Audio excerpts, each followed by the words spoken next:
All right. Yeah, well, I'll just talk to you, so we'll check the sound, and then we'll need to start again from the beginning, so it's broadcast. Do you need me to speak, or are you okay? Okay, all right. Trudy's just checking.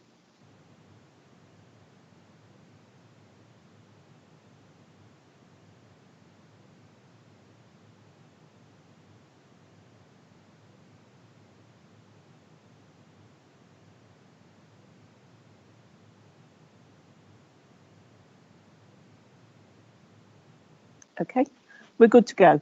So we're going to start from the beginning, members, so just bear with us, please. So welcome to the first meeting of the Community Environment Board 2021, where we are noting on the agenda. I'll just ask if anyone has any objections. However, if you would rather take the vote, just let me know at the time and we can take the vote. There are some items where we will be voting, but I'll make that clear as we go through the agenda. So apologies for absence. We have apologies from Councillor Simon Rose, and the substitute is Councillor Jack Deacon. Welcome, Councillor Deacon, to the meeting. Thank you. Do we have any disclosures of pecuniary and non-pecuniary interests?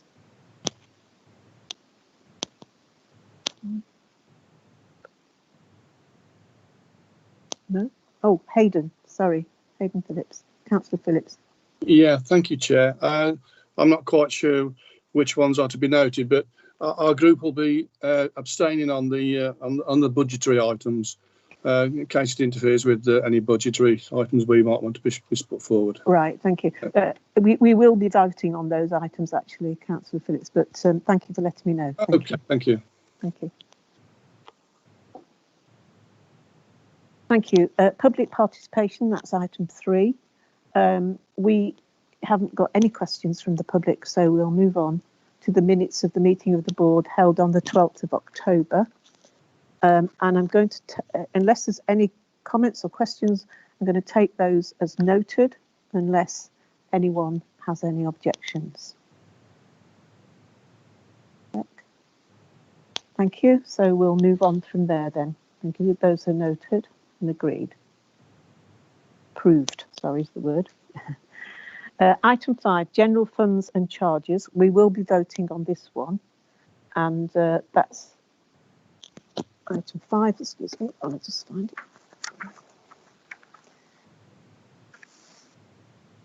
So you can see the paper there. It's to say in the introduction that the fees for the leisure services have been frozen because of the COVID, and others have gone up with inflation. But included in this one is the increase in fly tipping penalty, which we will be discussing later in the meeting, but it is incorporated into these fees and charges, just to make that clear. So, Sue, have you got anything on this one you wish to talk about? Sorry, Chair, no, nothing to add to this report. Thank you. Thank you. Has anybody got questions or comments? Who's that?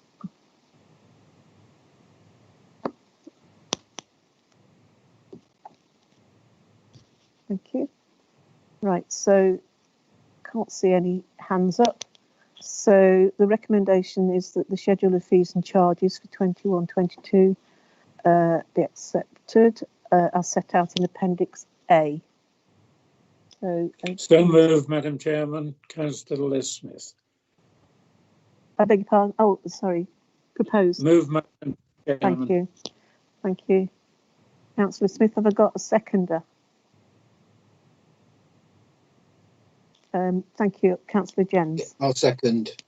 Thank you. Oh, Councillor Jens, I've caught first. Thank you, Councillor Jarvis. Over to you, Mr. Tobin.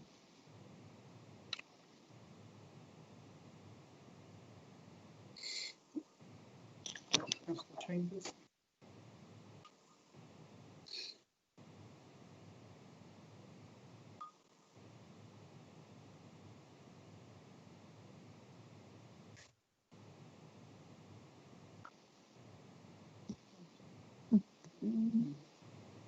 Can't hear you. Is Councillor Chambers there? She's not in attendance. Oh, so he's not in attendance. Thank you.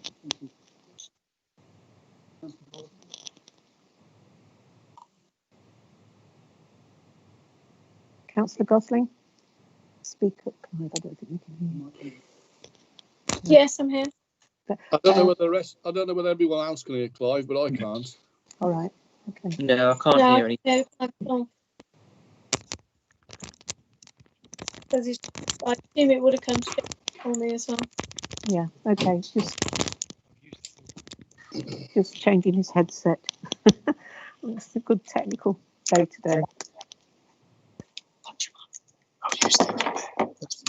That's the new pen you gave me.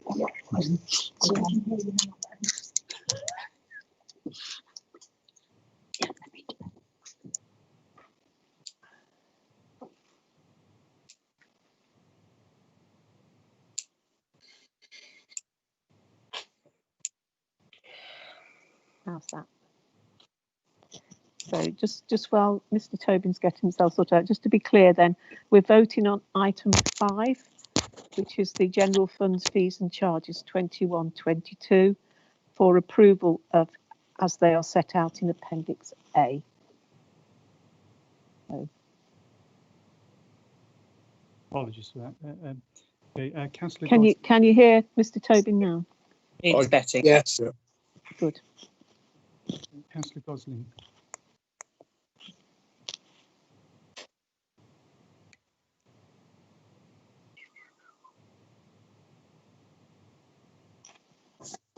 Councillor Gosling, I don't know if you're on mute.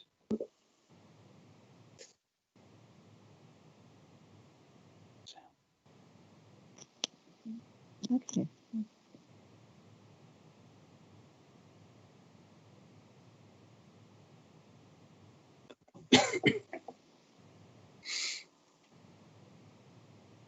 Councillor Gosling.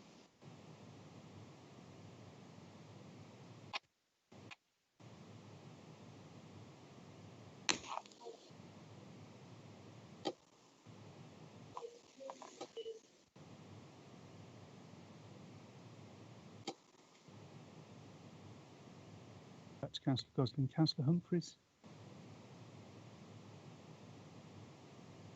Yes. Councillor Humphreys, vote for or abstain. 4. Sorry. Councillor Jarvis. 4. Councillor Jens. 4. Councillor Lebrun. I'll abstain. Councillor Lees. 4. Councillor Mawson.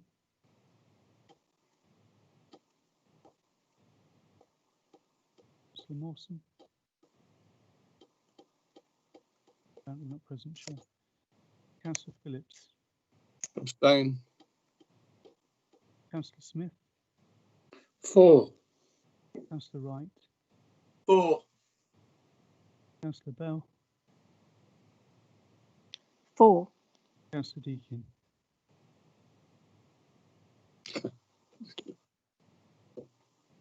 Councillor Deakin.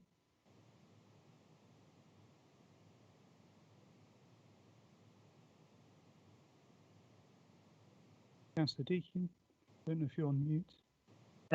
Sorry, I lost connection. Are we still on item 5? Yeah. Abstain. Thank you. And to go back to Councillor Gosling. Councillor Gosling, I don't know if you're able to hear us or not.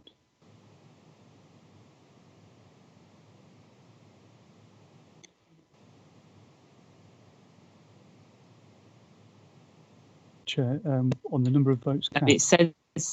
It says that she's having connection issues when looking at the participants.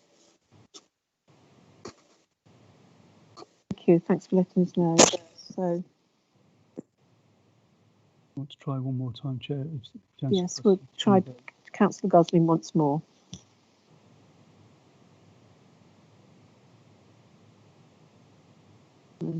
Chair, with the number of votes cast, it's 7 votes for, 3 abstentions. So Obviously, Councillor Gosling's entitled to cast her vote in any way she sees fit, but the outcome is unlikely to be changed. Right, thank you. So I have that just is- to get back into the meeting. Oh, sorry, Councillor Gosling, would you like to vote? I Sorry. will be the fourth abstention. Not that it will make sense. Okay, Thank you. thank you, thank you. Right, so that's carried. Thank you very much. So we move on then to item 6, which is the general fund revenue estimates. And Sue Garner, do you want to introduce this?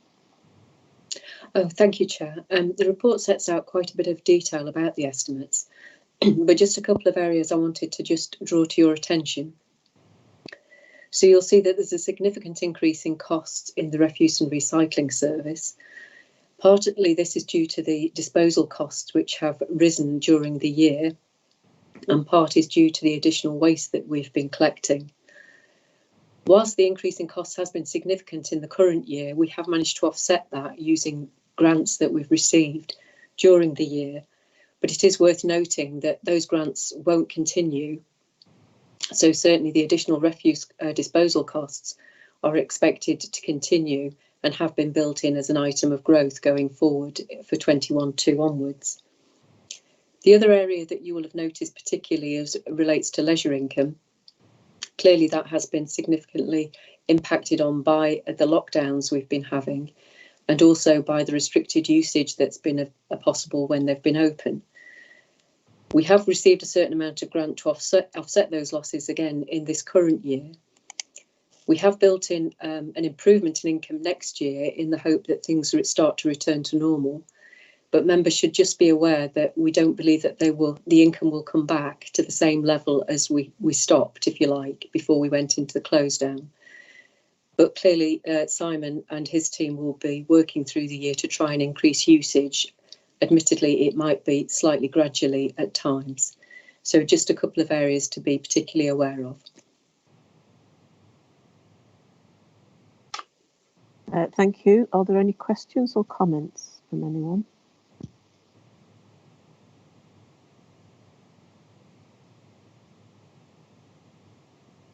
I don't see any. Oh, sorry, Councillor Gosling.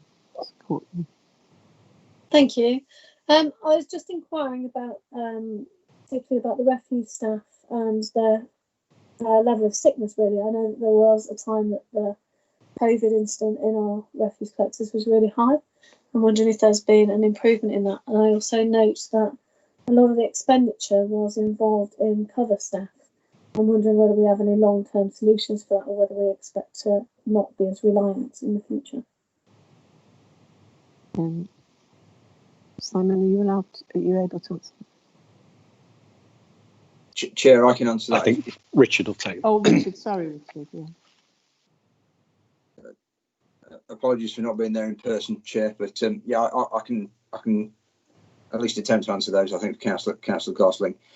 In terms of cover, I think was one of the points raised, and more widely in terms of COVID absence. There are a couple of things that happened at the onset of the pandemic. There was an explosion, I think, in terms of the amount of people who were staying at home and working from home. We put a tremendous strain on the service, so costs increased as a result of having to put extra crews on and extra vehicles on to cope with that uplift in waste that was being presented for collection.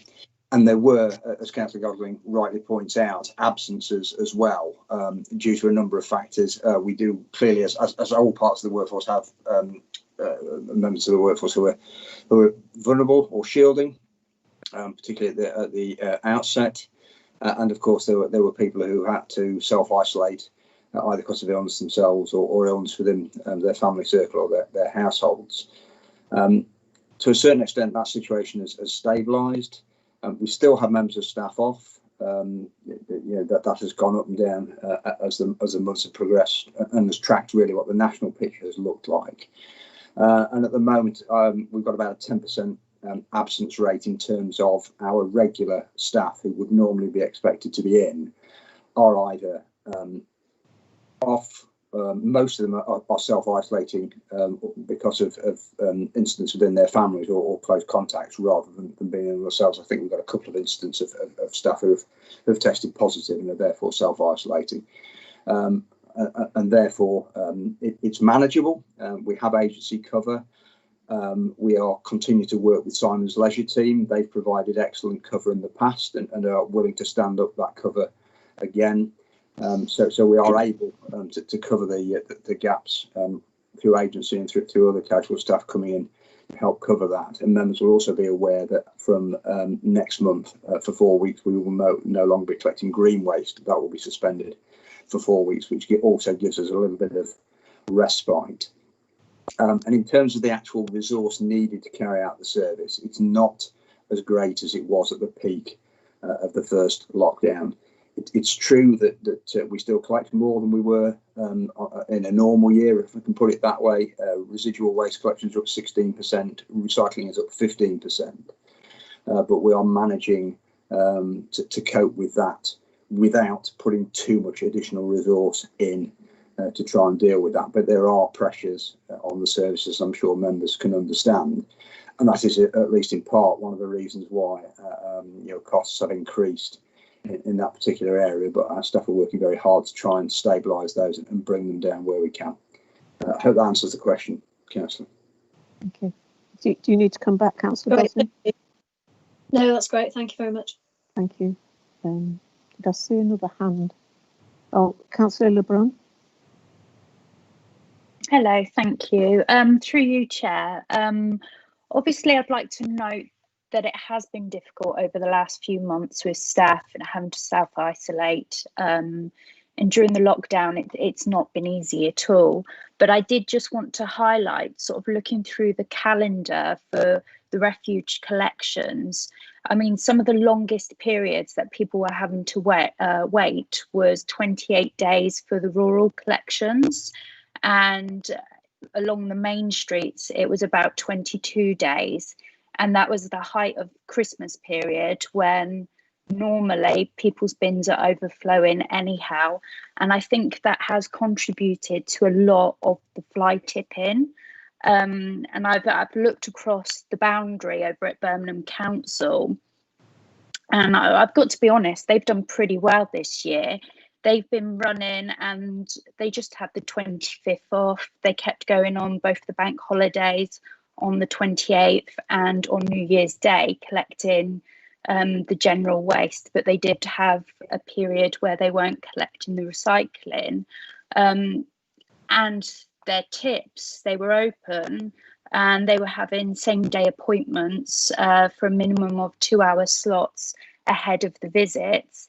And you could book multiple visits within the week so long as you've been in for your first visit.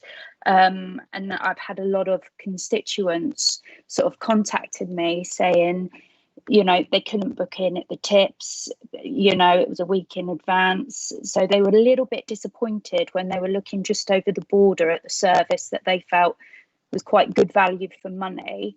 And the same restraints again. So I just wanted to note that was quite a long period over Christmas that people were having to wait. Thank you. Richard. Yeah, thank you, Chair. I mean, obviously the household waste recycling centres are the responsibility of Warwickshire County Council. I know that you, Chair, have been in touch with them about provision of HWRC capacity. And while I think we acknowledge that the booking system is working pretty well overall, there have been some issues, and I think Christmas highlighted that perhaps some of the difficulties with booking same day or next day collections have been exposed, and I know that my colleagues in the county are working on that to try and improve that. But I have to say that I think once the household waste recycling centres are back up and running in Warwick, I think we've done pretty well in terms of the service that they've offered to residents by and large. I mean, we have a problem over Christmas in terms of trying to balance the need of our staff to have time off over Christmas. They get the same week's break that the rest of the council staff have, and we therefore do our best to schedule collections around, in the run up to Christmas and after the Christmas break to try and make sure that as few people in the borough are disrupted for as little time as possible. But because of the nature of a rural area over 106 square miles, it is difficult to ensure that households they obviously can't have a completely undisrupted collection. We do make sure that households have a green waste collection in the run up to Christmas as near to that Christmas break as we can make it. We make sure that households have a green waste collection after the break and before we go into the suspension period. And we do take side waste, residual side waste. So it's not perfect, but it is. It's a difficult balancing act, and I think more often than not we get that balance right. But it is tricky, and I do appreciate that there will be some areas inevitably that have to wait a little bit longer than others. Councillor Lebrun, do you need to come back? No, it was just I wanted to note the 28 days over Christmas was a long period, and some people they couldn't get into the tips, you know, which resulted in some people locally burning their rubbish. So then there's an onset of more environmental issues going on with non-collections, really. So I just wanted to highlight that, and hopefully next year we won't be under the same situations with the lockdowns and COVID. Yes. And hopefully, you know, staffing levels will be there again. And, you know, the staff that do come out, they absolutely hands down do their best, and they're fantastic. It's not perfect situation or scenario at all, but, you know, 28 days is a long time. So hopefully we don't have the same next year. All right, thank you. When we get on to the fly tipping on the agenda, we could perhaps discuss whether there's a link between the comments you've made and the increase in fly tipping. Councillor Humphreys. Just on the other side of being on the rural side, I would just like to say, well, from our point of view, what a fantastic job was carried out by our service, and I would like to thank them for all the support they've given our residents. Thank you. Any other comments from anyone? Right, we will be voting on this one, so I'll just read out the recommendation. To accept the revised budget for 2021, to note the growth of 207,870 for refuse and recycling, and to accept or otherwise vary the estimates of expenditure for 21-22 as submitted, and for them to be included in the budget to be brought forth before the meeting of the Executive Board on the 15th of February. So have I got a proposer, please? I'll propose that, Chair. Oh, thank you, Councillor Lees. A seconder? Happy to second, Councillor Jarvis. Thank you, Councillor Jarvis, seconder. Thank you. So we'll go to the vote. Over to you, Mr. Tobin. Thank you, Chair. First, just check if Councillor Chambers has joined the meeting at this point, or if we know that she's not going to be present. No. Okay, thank you. Councillor Gosling. Abstain, please. Councillor Humphreys. 4. Councillor Jarvis. 4. Councillor Jens. 4. Councillor Lebrun. Abstain. Councillor Lees. 4. Councillor Mawson not in the meeting. Councillor Phillips. Abstain. Councillor Smith. 4. Councillor Wright. 4. Councillor Bell. 4. Councillor Deakin. Abstain. Thank you. 7 votes in favour and 4 abstentions. Thank you. So that's carried. Thank you very much, everyone. So we move on to item 7. We'll also be voting on this one. That's the capital programme 21-22. We've got any officers who wish to introduce this?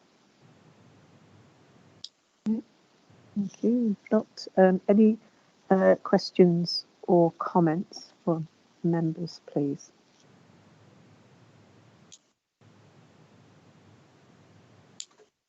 I don't see any hands.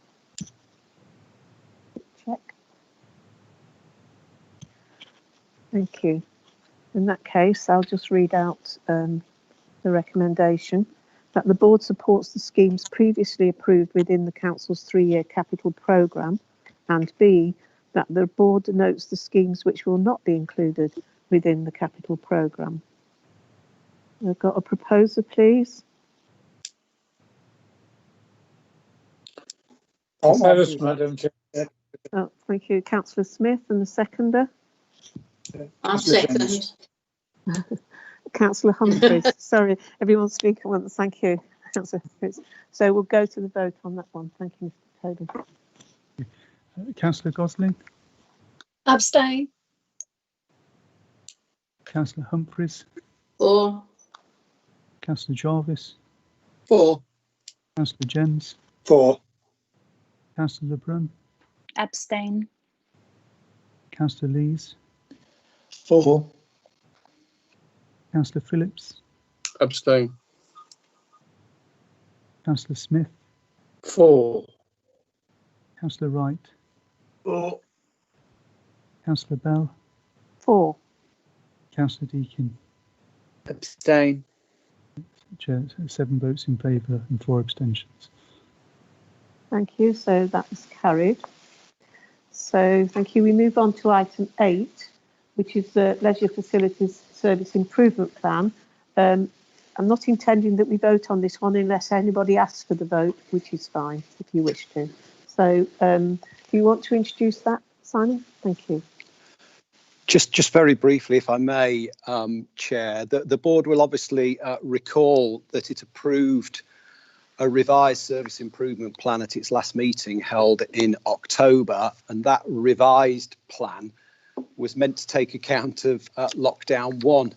Now, clearly, we've had 2 further lockdowns since then to make life interesting. So what we've endeavoured to do is to keep the board informed of progress through a series of email circulars. And the last one we sent on the 13th of January. So that detailed the latest process of shutting the leisure facilities, the services that we continue to provide online, and gave some summary feedback on the survey, which was undertaken over the Christmas and New Year period. So the staff have been working exceptionally hard. I'm sure the board would endorse that. They've shut these facilities 3 times. They've opened them twice. And we currently remain shut at this moment in time. But if there are any detailed questions, then Russell and myself will endeavour to answer those. If I can just make one very brief observation about the 2021-22 service improvement plan, and that is I'm not quite sure how we're going to do that yet. We don't know when these facilities are going to reopen. When they do, we don't know what services we're going to be allowed to provide. And we've no way of knowing how the public is going to react at that moment in time. But we'll cross that bridge when we come to it. If there are any detailed questions on where we're at the moment, then Russell and I will be happy to help. Thank you very much. Simon didn't mention paragraph 4.8, which I thought was really interesting, on the yoga classes being offered to schools to help with the mental health and well-being of the youngsters. And I just thank you so much for putting that in place at a very difficult time for everyone. Councillor Gosling. Just to, I think, congratulate the Leisure Department on their adaptability and the fact that they've responded with whatever vehicles and whatever technology they've had to provide some level of service to people that wish to access it. And again, the support for schools. And I think that moving forward, we may need to be exploring a lot of the mental health wellbeing issues that have obviously been priorities at the moment, and actually exploring ways that we can support residents with that if possible. Thank you very much. Any more people who wish to comment or questions? Thank you.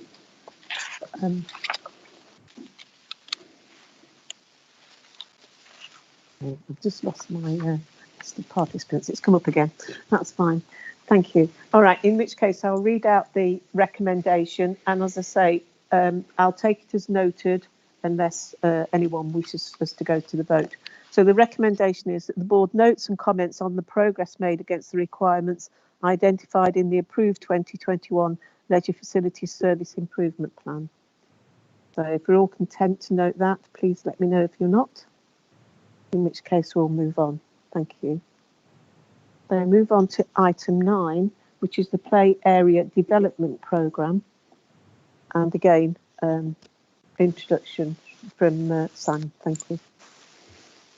Thank you, Chairman. And again, briefly, the board will be aware that we've raised progress with this particular development programme at each of your last 2 meetings. And at the last meeting held in October, we identified that we would be reviewing the options for Annesley Common, Ostrey, Colin Park in Coleshill and Piccadilly. And this report sets out our provisional thoughts on improvements at those sites, which will be supported through an allocation made in the capital programme. Ordinarily, we would have very detailed consultation programmes to support these developments. It's obviously been slightly different this time. And we've had to undertake that consultation online. And Becky and myself can provide some feedback on that process if the board wishes. And we've also had to go back to Green Space Strategy consultation and some work that we've undertaken on our own assessments of these play sites. But I can report that the feedback that we've had through the consultation programme has been supportive of the proposals that we've made in the report.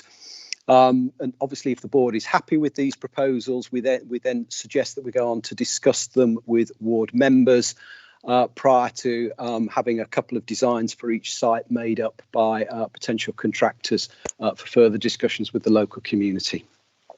Thank you, Chair. Thank you, Simon. I should say that we are going to vote on this one. I should have said that at the beginning. I would just like to say that I was very pleased to see in the plans that there are some facilities being considered for the older children. You know, the ones, not just the little ones, but some of the older ones and some of the younger teenagers, which we have identified as a need in the past. And I'd also like to say that I've seen the consultation for the Annesley Common ground, and it's a video, and I thought it was fantastic the way the consultation was done, and you know, it really involved people and encouraged them to respond. So again, congratulations for the team on that one. I think it was really good approach. Councillor Deacon. Thank you. Again, this is something that has obviously been made more difficult to consult on due to the pandemic, but it's really nice to see the work that's been put into it. From my ward specifically, the Colin Park location, it is, as noted in the report, it is a complex area. It's not the best area to have a park, but simply because of the road directly adjacent to it, but it's still a nice location, and it's got some good facilities, and it's nice to see the work and thought being put into it for how we can improve that. So thank you very much to the team for that. I really do appreciate it. Thank you. Councillor Wright. Yes, Chair. Well, as you know, Simon will know as well from the emails and one or two other councillors on this tonight, is the fact that we're having problems down at the new Boot Hill Recreation Ground at the moment with the dog fouling. And this before a ball is even kicked on there. There's been mention about leaving a 6-foot perimeter, if you like, for a fence to walk dogs. It's not a massive pitch anyway, and that, like I say, that would basically wouldn't give you much room, if you like, for 2 children's pitches plus an adult's pitch. I just want to know, really, what is our policy generally as regards, dog walking on what I would class as a sporting facility, not a recreation ground. It's a sporting facility. I mean, myself personally, I played football to 44 in the Sunday leagues, and every Sunday morning you're collecting dog waste, at least a shovelful before you even kick the ball. Myself personally, I would like to see there's plenty of green space in the villages to walk your dogs. To me, I mean, the Grendon facility at the moment, I've only got to drive past there, and there's dogs all the time on there at the moment. And as you can see by the emails that I've sent you, the proof is there already, and there's not even been a ball kicked yet. So, I mean, the facility has not been even, it's not even been transformed for that in 12 months yet. You know. Thank you. Yeah, that's great. Thank you, Councillor Wright. I mean, I think this is an important issue. It's strictly speaking not a play area development issue, but I think it's very closely associated. And obviously there's a specific issue at Grendon, but I wonder what the general policy is for protecting our playing surfaces from dog fouling particularly, and making them suitable for play and not putting players at risk. Health risks because of this. Councillor Jarvis. Oh, sorry, Councillor Gosling. Were you on a separate issue? Councillor Gosling, did you want to come in on this one? I'll come back to you. Councillor Jarvis. Okay. Thank you, Chair. There are dog exclusion orders that you can have, which a set procedure that's already there. Is this something that we should be exploring of the dog exclusion rather than looking at reinventing the wheel, so to speak? There are procedures there already that maybe we could look at adopting or modifying to suit our own requirements. Thank you. Councillor Gosling. I think firstly, just to echo what everybody else has said, the dog fouling I think is a borough-wide issue, and I do think that we need to get some action. It is the vein in my life. I have at least 3 or 4 people a week contact me complaining, and several dog walkers complaining that they have to clean up after other people's animals. So I do think that's a borough-wide issue that is obviously on the increase. But I actually put my hand up in order to congratulate the play pitches strategies on their amazing consultation. Extremely exciting ideas, really, really progressive, very inclusive, and the fact that I really am enjoying starting to see the partnerships with the communities and actually that consultation coming in and the two-way feedback, so making sure that we're meeting the needs of the communities, which is obviously going to be beneficial and mean that the equipment is used more effectively. So big congratulations to them as well. About the dog fouling. Thank you. Thank you, Councillor Gosling. Councillor Phillips. Yes, thank you, Chair. I agree with what everyone else has said. I get a lot of complaints about dog fouling down in the recreation ground and around the village. And maybe it's something we ought to look at, perhaps to re-employ a dog warden. I think there's nothing better than having somebody coming along and giving you a ticket, and it soon gets around. I mean, when we used to sort of fine people, and it was put in the papers that we'd fine so many people, the tendency did seem to drop a little bit. I know it's something that maybe we ought to. I know times are difficult and money's tight, but maybe it's something we ought to look at. Thank you, Simon. Do you want to respond? Just very briefly, if I may, Chair, and first of all, can I thank Councillor Wright for those lovely emails, which I opened very early in the morning. So some of those pictures have been a joy over my breakfast, so thank you very much for that. But it's a serious point. There's absolutely no doubt about that. I mean, lots of these sports pitches we've got located in open access recreation grounds. Bylaws that we've had on these sites in the past, clearly we haven't been able to enforce. But there is a piece of work which is about to go live, being led by Environmental Health, looking at public space protection orders across the borough. And that's a piece of work that they'll pick up when their staff capacity has returned to normal in conjunction with colleagues in legal. And we've also done some early work on looking at the implications of fencing some of our sports pitches. So parts of recreation grounds might still be open and available for people, whether they're riding their push bikes or walking the dogs or whatever it is, but we're actually protecting the sports pitches. So if I can make a proposal to suggest that we further investigate that, look at some of the work undertaken perhaps by other authorities and bring a report back to the board, perhaps in the springtime, Chair, when we've had an opportunity to look at that. But it's a serious and it's a well-made point. So clearly something we need to look at. Thank you. Thank you. Are there any other points that people wish to make or any other questions? So lots of congratulations to the team on this report. I think it's been very well received. Thank you.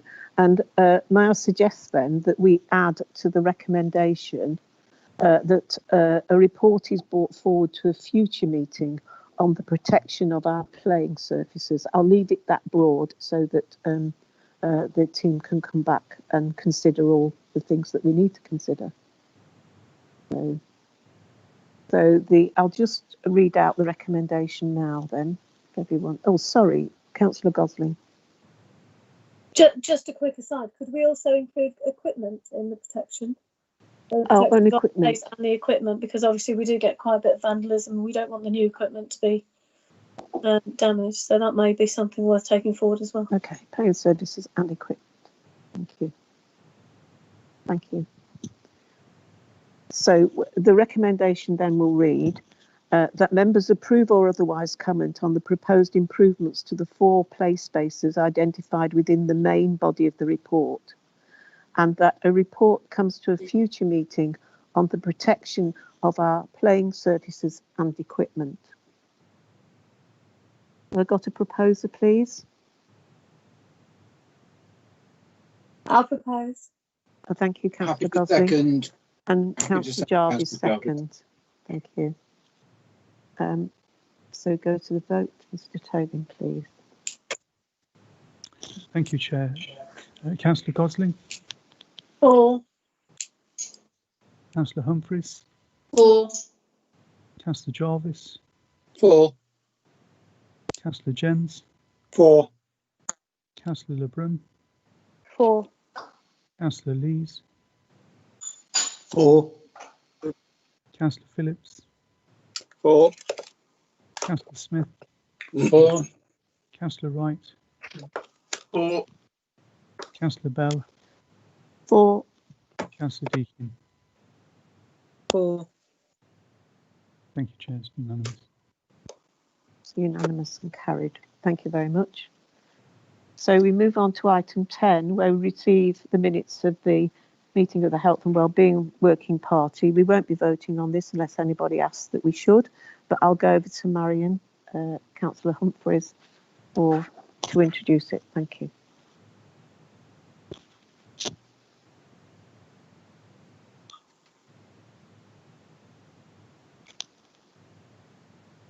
Councillor Humphreys, is she here? Oh, might have disappeared. I'm talking to myself at home. Oh, right, sorry. I couldn't see you to see that you were enjoying mute. myself for a minute.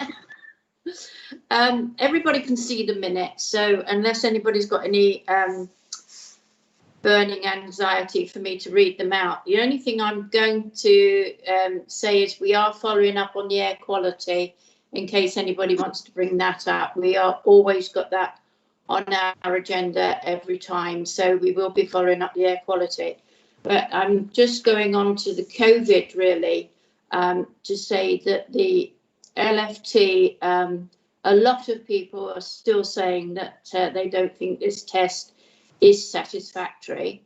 If people are positive tested, they are asked to go into isolation, and a request for a PCR swab is asked for straight away. And then they will be asked to book a second test. They are followed up. If they are given the second test, they are automatically triggered by the NHS test and trace. So that is in action straight away. So, you know, there are follow-ups all the time, although people say this is not happening. Test and trace does go into action straight away. Our daily intelligence is coming down. I'm afraid the confidential information I got, I can't disclose at the moment, but I'm happy to say that the daily intelligence is that it's coming down. Our hospitals are not full, which I'm happy to say, but the thing is that it's the staff ratio that is the thing that is our problem, because our staff are tired. They are going off sick. Some are isolating because of family problems with schools and relatives. So they themselves are human beings that are tired. They are isolating. They are doing long shifts. And this is the problem that they've got in the hospitals. As you see, that it takes 3 to 4 nurses for one isolation patient. So it's the ratio of staff that people need within the hospitals that is the problem. So when they say their hospital staff are in problem, it is because those reasons are the reasons why. It's the amount of staff they need per patient in the hospital. So at the moment, the GPs are vaccinating. They are doing a fantastic job. We are trying to get all the first line of GPs out. Some people aren't getting the second vaccine, as you know from the news, because they want everybody to have the first vaccine. And this is something that they want to get everybody to have the first vaccine as much as they can. There are reports that school children should have a vaccine. I've had this out when I've been on COVID boards. The people that I'm talking to say there is going to be no vaccine for children at school at this precise moment. I said about the vaccine that I heard about that should have been in October for children at school. That is not going to happen according to the professor that was talking to us. So I can't give any more information than what I'm being given, because professors on COVID boards know better than I do. We are trying to get as much information as we can, and I fight all the time. I want to know why teachers can't have vaccines. I want to know if there's a vaccine ready for children, why they can't have the vaccine, because they seem to be the ones that are spreading it and not getting an education. So I do fight for it all the time. I don't just sit here, have a COVID meeting and then go away and say, thank you, I'll have a cup of coffee. I'm fighting for things for our children to have an education, and I'm trying to do my best. Has anybody got any questions? And if I can't answer them, I'll go to the professors that can, because I don't know it all. I really don't. Thank you very much, Councillor Humphreys. Councillor Gosling. Thank you, Marion. That was brilliant. I'm just curious. We have, you mentioned testing centres. We have a few people, obviously, most of the people that are actually going for the vaccination centres at the moment are obviously quite elderly, many of which don't drive. There have been issues in our ward with transport, especially because actually there's only one person allowed to go into the vaccination centre. So we've had a number of elderly relatives quite concerned that they can't access the vaccine centres in Atherstone, and then when they get there, there's no, they're not allowed to take families and friends in with them, and it's been a little bit of a scary and confusing experience. I was just wondering if you know or have any first-hand experience or know of any support that we could get them. Sorry, Josie, interrupting you like that. Okay.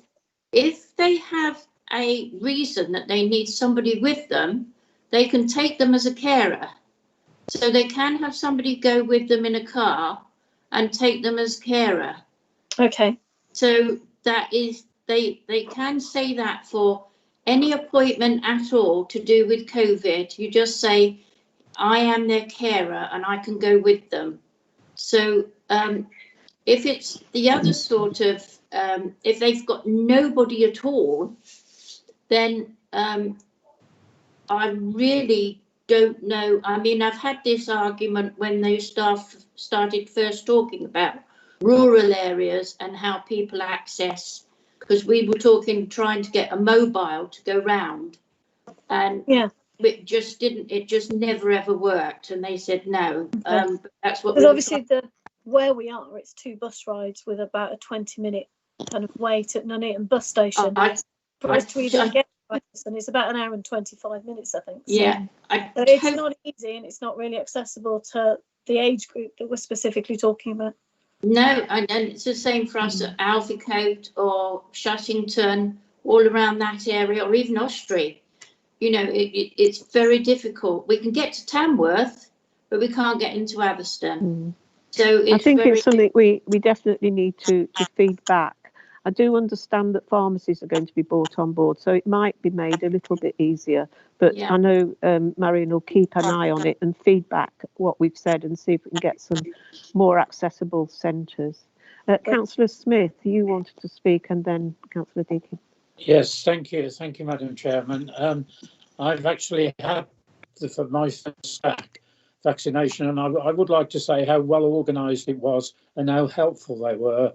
And I can absolutely confirm what Marion said, that there were people there with carers with them who were having it done, and the courtesy and the way it was done was terrific. And I think both on this occasion, Boris and the National Health Service have to be congratulated, and the numbers are coming down, and it's super. Thank you. Councillor Deakin, thank you. Councillor Deakin. Thank you. Just on Councillor Gosling's point around the accessibility, I know that some GPs in other authorities, I don't know if this has happened in our GPs here in North Warwickshire, have been doing home visits for some vaccinations, for particularly those who are unable to get out or aren't as comfortable and confident with leaving the house. This has particularly become a problem with the first cohort of people being vaccinated, because they are some of the people that have spent the most time indoors over the past almost a year now. I don't know if that's something that our GPs have considered, or there's a reason why they haven't, but perhaps we can approach our GP services across the borough and see if that's something that they can offer if they haven't already. Just to answer that, Jack, sorry, Councillor Deakin, of course we have agoraphobic clients and residents that GPs are well aware of, which would already be on their radar. As for residents at this time that are having problems with social inclusion through the pandemic, we're hoping that the residents in the community that are volunteering are highlighting those to us. And I know our residents at the moment are being looked at via the volunteer system. So if there are people that you feel are in this situation, if you let your volunteers know, then they have a system of going through, and then the GPs can be highlighted to those people that you know aren't getting out. And then if the GPs know about them as new people that haven't had an agoraphobic incident before, then they'd be highlighted that it's no good sending them letters because they're just going to ignore them. But please highlight everybody, and we wish this to be passed on. Highlight everybody that you feel is suffering from in that way now, because you can't know everybody, and the GPs can't know everybody that is suffering because of the pandemic. So please highlight them to the GP. Thank you. Councillor Jarvis. Thank you, Chair. I've actually spoken to the management at the Atherstone surgery several times over the last few days, and all the reports back are very, very complimentary of the way that they've dealt with this. The only one problem that there's been is people not sticking to their times and creating like an 4:30 person going there at 4 o'clock, and then the 4 o'clock person is saying, I can't get in. And I think that has been the only problem that's been raised down at Atherstone surgery. Apart from that, it has been like clockwork. It's been very, very efficient, and I've heard no instances at all. And equally with elderly ones, they've gone in with with the appropriate people. So I'm not saying it doesn't happen, but I'm surprised that if it's happened, you know, in a lot of cases, maybe just the isolated ones, but certainly at Atherstone at the moment, I believe they've done over 3,000 down there. And the next one, I think, is on Saturday, the next delivery of vaccine. And they're gearing it. So when they get the vaccine, it's all used. We're dealing with human beings, and human beings don't always see 4 o'clock as 4 o'clock, and well, the way it goes. I think that's the one key thing that it's got to be, is if there's a time on your thing, I mean, they are going to put it on the letters now, saying don't come miles in front of your time. Be there 5 minutes before your time, and you know, it'll make the whole thing more efficient. Thank you. Thanks very much. Thank you very much, Councillor Humphreys, for that. Thank you very much, Chair. Thank you. So we'll just take that as received, those minutes, unless anyone got any objection. Thank you. So in that case, we'll move on to item 11, which is the fly tipping update. We will be voting on this one. And you know, the report covers what the strategy is as far as fly tipping, but it also covers the point that we mentioned earlier about the changing of the fixed penalty notice amount. So if we go on for an introduction, Richard, do you want to speak? Yeah, thank you, Chair. I mean, you've covered the main points. Obviously, there's the board has asked for this report, and you've clearly shown an interest in fly tipping, its prevalence within the borough and the actions that we're taking to tackle it. We do report regularly, Robert Beggs and myself, to Safe Community Subcommittee on the progress on the action plan, which is in place to tackle fly tipping. But this is a broader report trying to set out a more general information and approach that we take. As you said, Chair, there's a recommendation that we increase one of the elements of the fixed penalty notice we can issue for household duty of care offences to match that of the one that's currently issued to businesses, so that they both are at the maximum level of £400 set out in the report.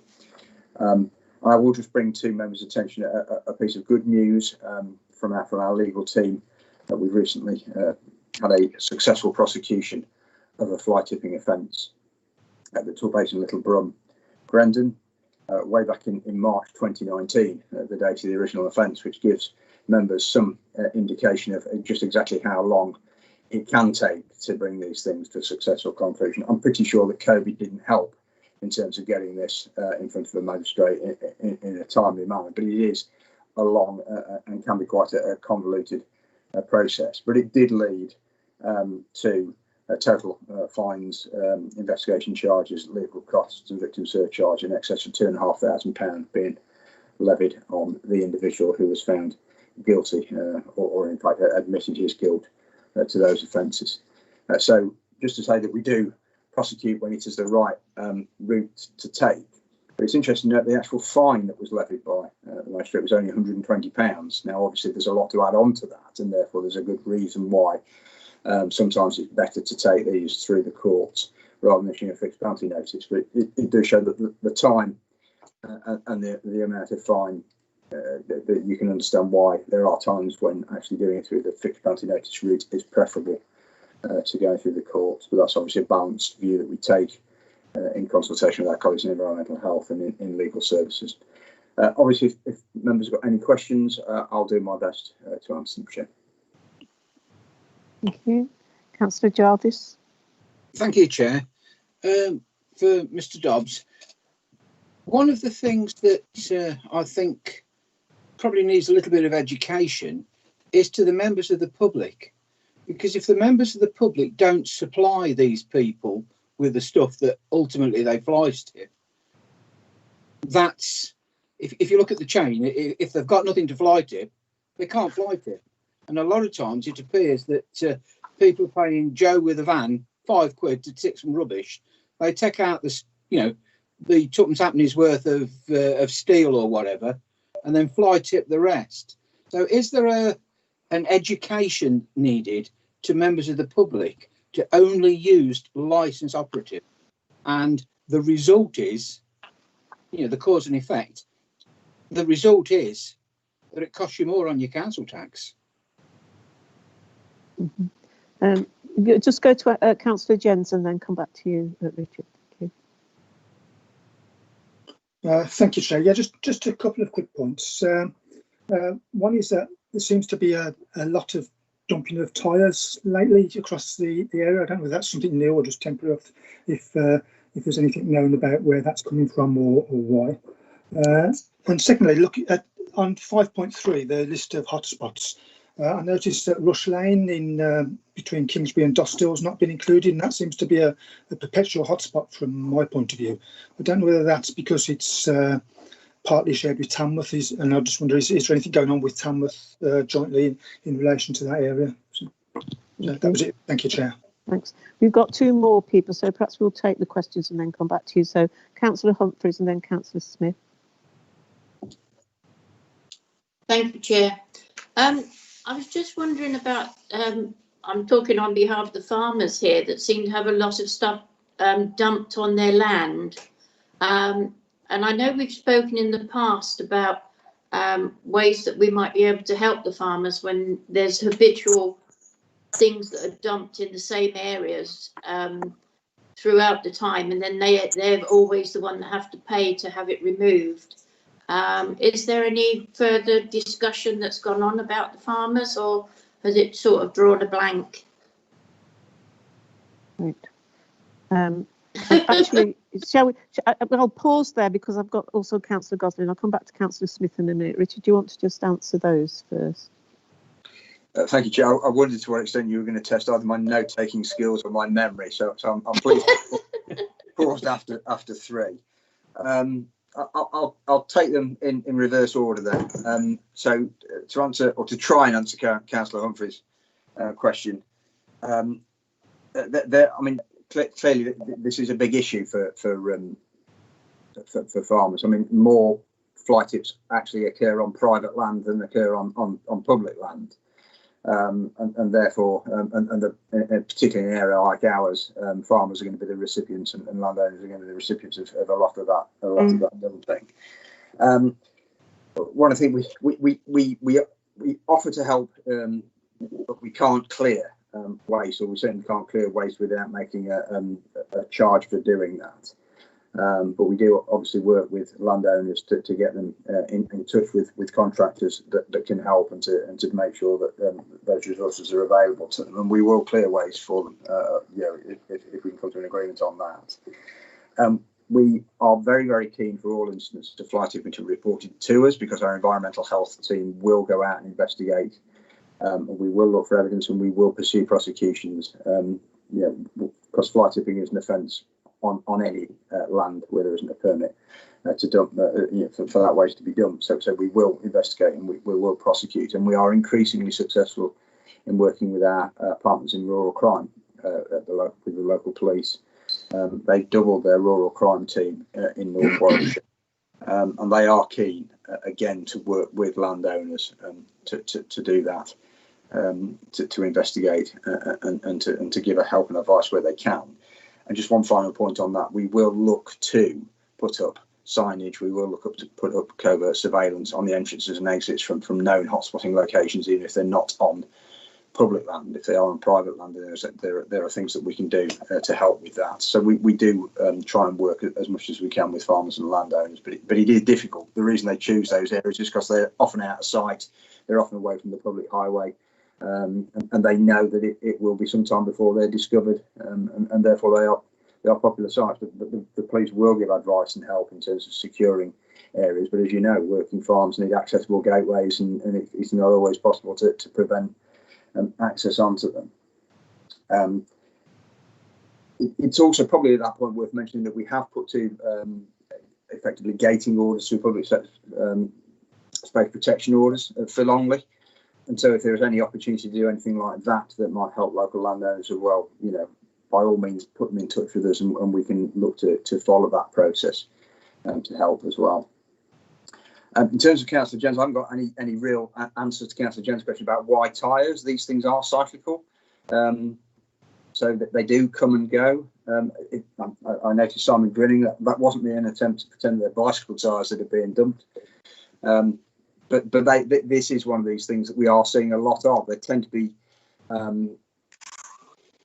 linked to actual serious and organised crime offences. So these tend to be the things that are dumped in bulk because this is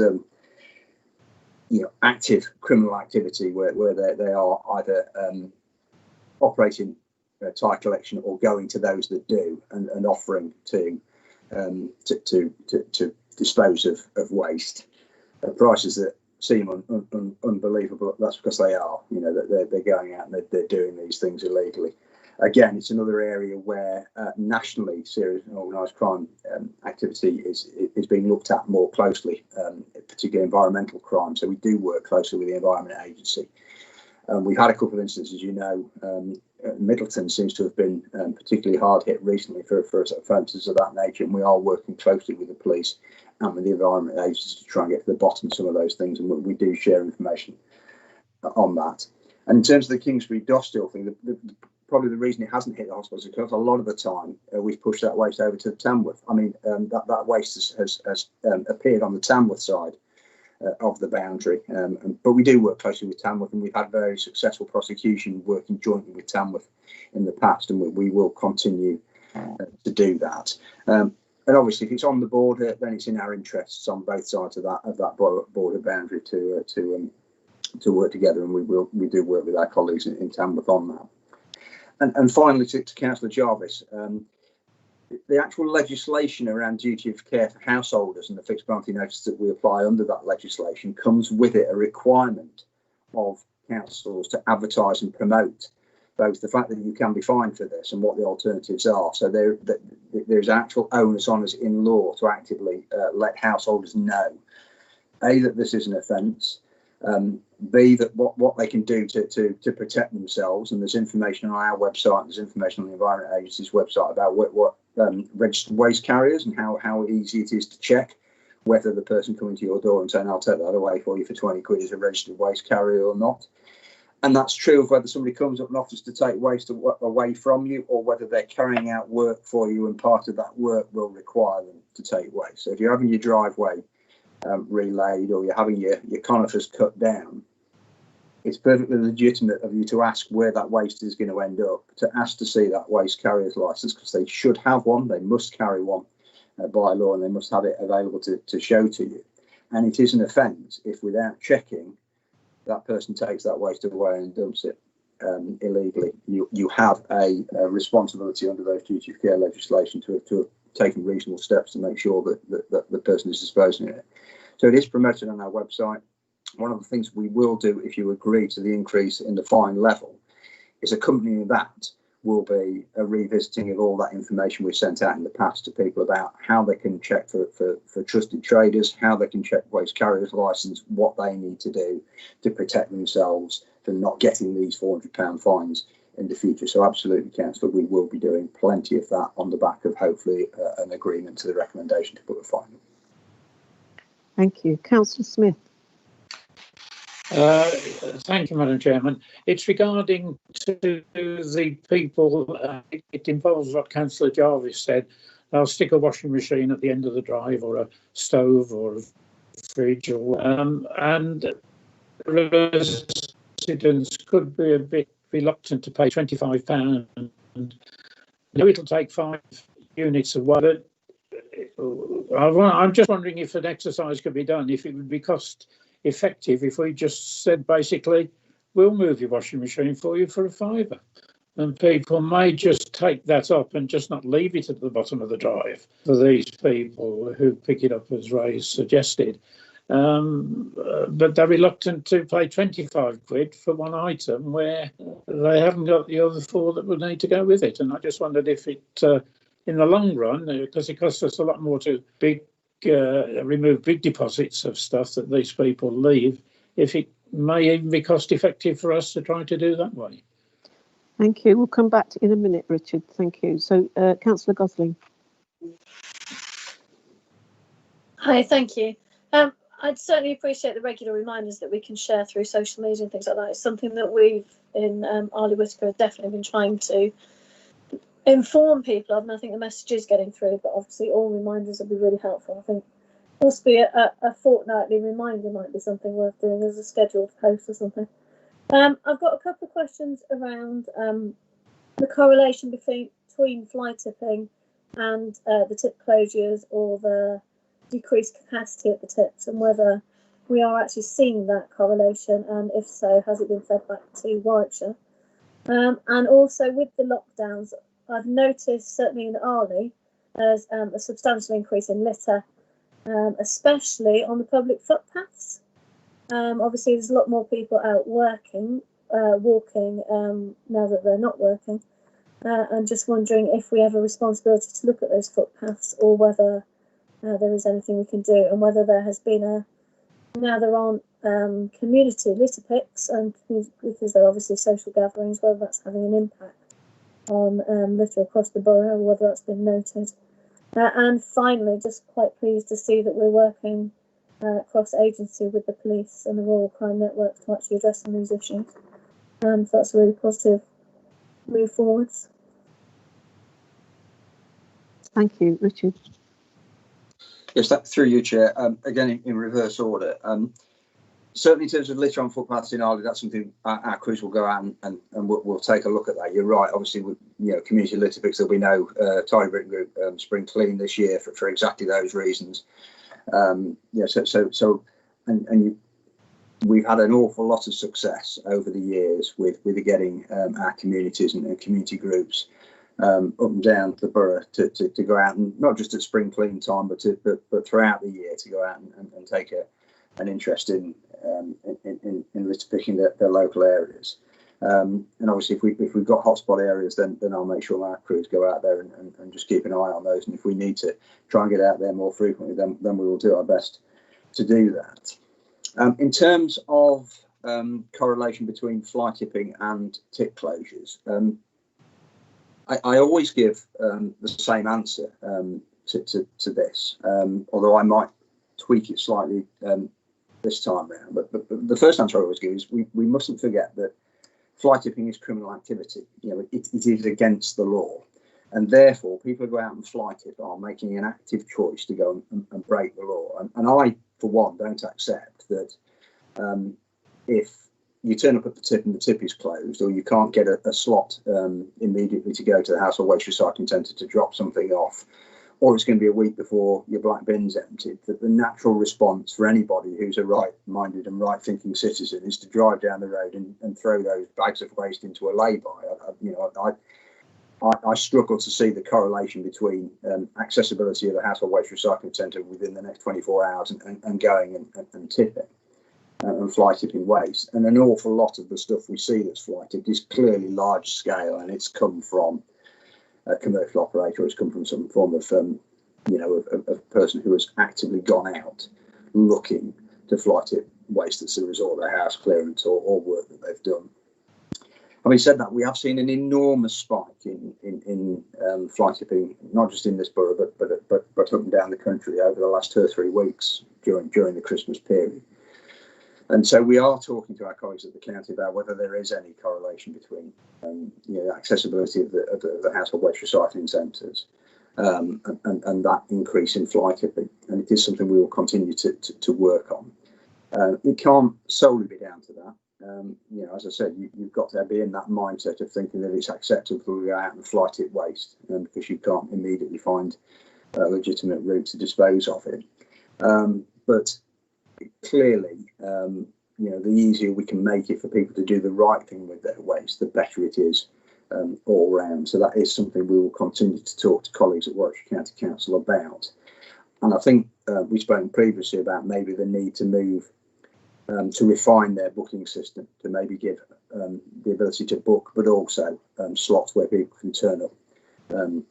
Whilst accepting, of course, that that needs to be carefully managed, because human nature being what it is, we don't want people queuing, all the way down the A5 because they've suddenly decided that the Thursday afternoon slot at a Lower House Farm means that everybody's going to pile in and start emptying their boots. But we are working with the county council on that.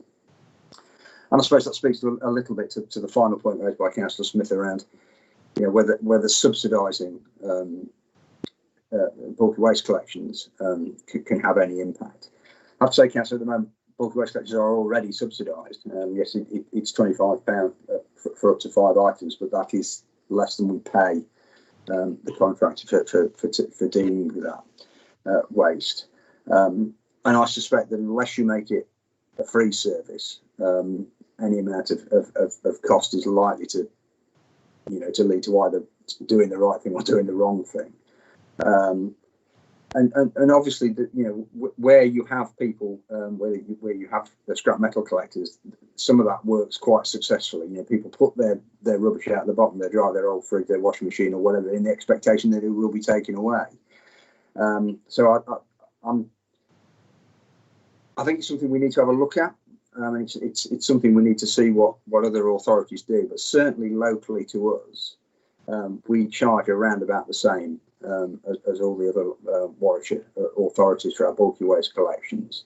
And I'm not aware of many authorities that, if any, that are charging as little as £5 an item. But it's certainly something we'll have a look at, and I'm happy to come back to this board in the future and let you know what we found out. Thanks, Chair. Thank you. Thank you, Madam Chairman. Thank you. So I'm going to add that to the recommendation. We come back to look at either a cost for single item bulky waste, or even to consider a sort of amnesty over a period of just make it free to get rid of stuff for a while, just a short while, and whether it stacks up financially. If that was to reduce some fly tipping, whether it was worth our subsidy. Anyway, if you come back to us with a report on that, and to think about whether, even if it's for a short term, whether we ought to consider it. Councillor Gosling. It was just a quick aside. We did once talk about community skips projects, necessary trials out in other areas as a one-off every year, and people have a clear out and get rid of all their junk, and it tends to reduce the impact long term. But I don't know if that's something that could be looked at for financial efficiencies. Thanks. We could add that to the report. Thank you. Yeah, thanks, John. I'm perfectly happy to look at all those options. I've got experience of some of those, and they have their pros and cons as all these things do. But certainly we'll look at the evidence. We'll look at the schemes that have been in operation elsewhere, and members can, and we'll look at the costs. I mean, clearly there are costs involved with these, and members will be acutely aware of the need for us to do our best to get into the black and stay in the black budgets wise. But we'll certainly have a look at all those, and we'll present that information to you, and members can make an informed choice at a future meeting. Chair, thank you. Thank you. Right, if there aren't any, Councillor Gosling, did you want to come back? No, sorry, it spoke from last time. That's okay, that's fine. So I don't see any more hands up. So if I just read through the recommendation as it is now, and then we'll go to a vote. So that members note the contents of the report, and that the fixed penalty for household duty of care offences issued under the Environmental Protection Miscellaneous Amendments England and Wales Regulations 2018 be raised to the maximum level of £400 as set out in paragraph 4.3. And I'll add to that a report come to a future meeting on the possible subsidy of single item bulky waste, and the possibility of community skips. Everybody happy with that? So have I got a proposer? I'll propose. Councillor Smith, I'll take you. I'm going to say sort it out, Madam Chair. Yeah, Councillor Smith. And the seconder. I'll second it. Thank you, Councillor Jens. Thank you. So over to you, Mr. Tobin.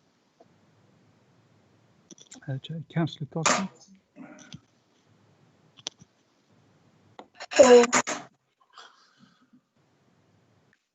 Councillor Gosling, I didn't. Sorry, 4. Thank you. Councillor Humphreys. 4. Councillor Jarvis. 4. Councillor Jens. 4. Councillor Lebrun, For. Councillor Lees, For. Councillor Phillips, For. Councillor Smith, For. Councillor Wright, For. Councillor Bell, For. Councillor Deakin. For. Unanimous, Chair. That's unanimous, so carried. So we'll move on to item 12, which I'm going to take without a vote if everyone's happy with that. So that's the progress report on the achievement of the corporate plan performance indicator targets. Councillor Gosling. I'm happy to move that a vote, but I would like to raise issue 29 about the safer working with the Highways Agency. But although obviously I understand the challenges in partnership work at the moment, we do have ways forward on that, and I would very much like to see our highways agencies working for safer highways despite the current lockdown and circumstances. Thank you. Sorry, Councillor Gosling, I missed some of that. But, Sorry, so I'll say that again. Yes, please. Thank you. On item, I think it's 29, on the action 29. Right. Partnership working with the highways agencies to improve safety of our major carriageway. Yes. And I understand it is Amber, and it says that partnership working is difficult, but I would still stress the importance of that and the fact that I really do feel that we should be trying to move it forward despite current issues. I'm sure there are imaginative ways forwards, and it may take some creativity, but I do think it should be made a priority to move forward. Thank you. Is that for you, Richard, or who would respond to that? Yeah, thank you, Chair. I mean, it's a sort of there are two elements of that. There's the safety element and also the cleanliness element. Obviously, I'm interested in both, but I have a little bit more sway over the second of those two. But we'll certainly take those forward. And you're absolutely right, Councillor, that we need to keep an eye on this, and we will do that. We'll speak again with colleagues at Highways Agency, Highways Authority, Highways England, and see what we can do to move that along. Thank you. Thank you. Any more comments or questions? Thank you. In which case, I'll just briefly read out the recommendation if I can find it. Members consider the performance achieved and highlight any areas for further investigation, which thankfully Councillor Gosling has done. So if we're happy to just accept that, is anyone objecting to that? Thank you. So that's right. So we'll move on then to item 13, which is the exclusion. I'll just read it out. So that under section 100A4 of the Local Government Act 1972, the public and press be excluded from the meeting for the following item of business on the grounds that it involves the likely disclosure of exempt information as defined by Schedule 12A to the Act. And I just would like to make it clear that in one of the sections of the report following, there is some commercially confidential information, which is why this has to be taken under this, and that there's ongoing discussions and on this paper, and so it's in the public interest that this should be taken under the confidential item. I'll propose, yeah. Proposed. Thank you, Councillor Jarvis. Is seconded. I'll second. Thank you, Councillor Humphreys. And we do need to vote on this. Thank you, Chair. Councillor Gosling.